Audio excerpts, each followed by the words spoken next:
from Celtic Evening Prayer, the last before members return home. Welcome to Synod on Demand. My name is Ali Simons. Today, on our last jam-packed episode, we offer you reflections on the conference. We also hear wisdom from a man who's been to 11 of these meetings, and we share a resolution roundup. We have news about the Anglican Covenant, and after much prayer and conversation, members have affirmed a statement on sexuality discernment. I was at General Synod in 2007, and I felt such a huge difference for all of us, really. And I was very pleased at the way it came together. It came from 2 discussion sessions that the members of this synod took part in.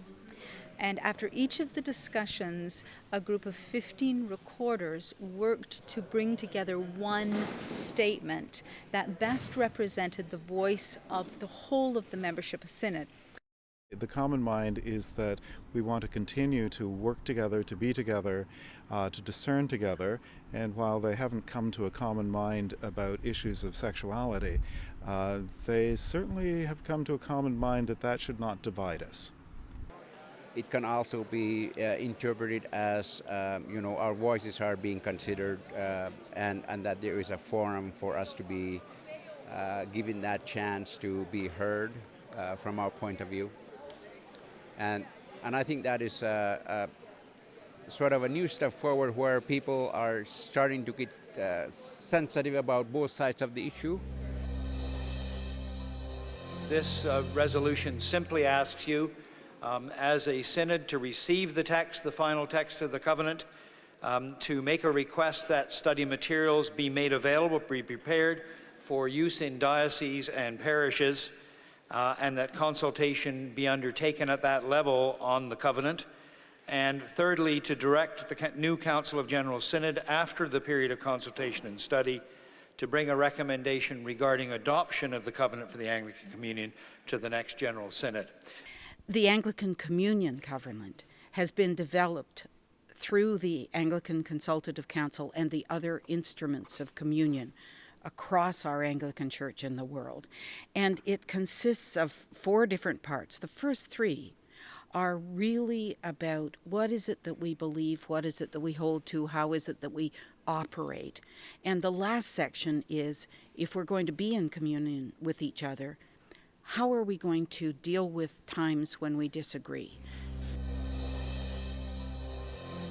First synod I went to, I said absolutely nothing. It was a learning experience. And you have to, some first-timers catch on very quickly. I didn't. You have to go to at least 2 before you really know what's going on. Well, I was at 73 and 75, way back, and the big issue at those 2 synods was the ordination of women. Those are the 2 synods at which that was considered. Then I'd been at every synod since 1986. Well, the challenging times were around the residential schools. And the great difficulty that the litigation presented to us. The General Synod came very close to bankruptcy, and getting that resolved, not so much the General Synod was involved, but the General Synod machinery, eventually working out a settlement with the other churches and with the Government of Canada. That was the most challenging thing that we faced over all that time. This Synod, I think, will remember more than most because of the change in attitude that there was. The same-sex issues in the recent synods have sort of taken most of the publicity, although we do other things. But that's a very important issue for me. I'm on the Liberal side of that question, and I'm pleased to see the progress that was made here today. But I really wouldn't have missed this for the world. I think it was really important that I was here, and I feel really blessed to have been elected to come here. And I think being a part of our governance is such an incredible experience. It's like being in the House of Commons for the Anglicans. It was really exciting, and I'm really happy I could be here. Absolutely marvelous. I just love the way the Spirit is working in and amongst us.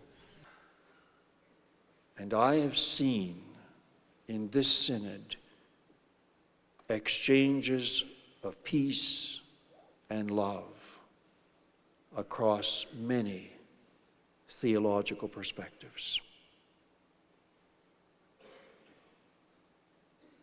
I don't want to exaggerate this,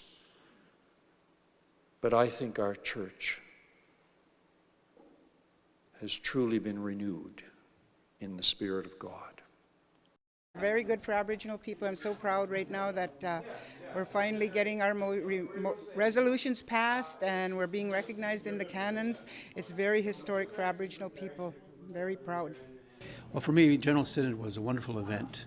Tiring, exhausting, long, but very, very thrilling.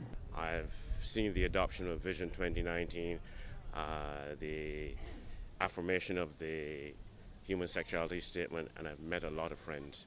I will come back in 2013 if my diocese will elect me. In 2013, General Synod meets in Ottawa with the Evangelical Lutheran Church in Canada. And so it seems appropriate that we end with the doxology, led by their national bishop, Susan Johnson. That wraps up our coverage of General Synod, the Anglican Church of Canada's national meeting. Thanks so much for watching.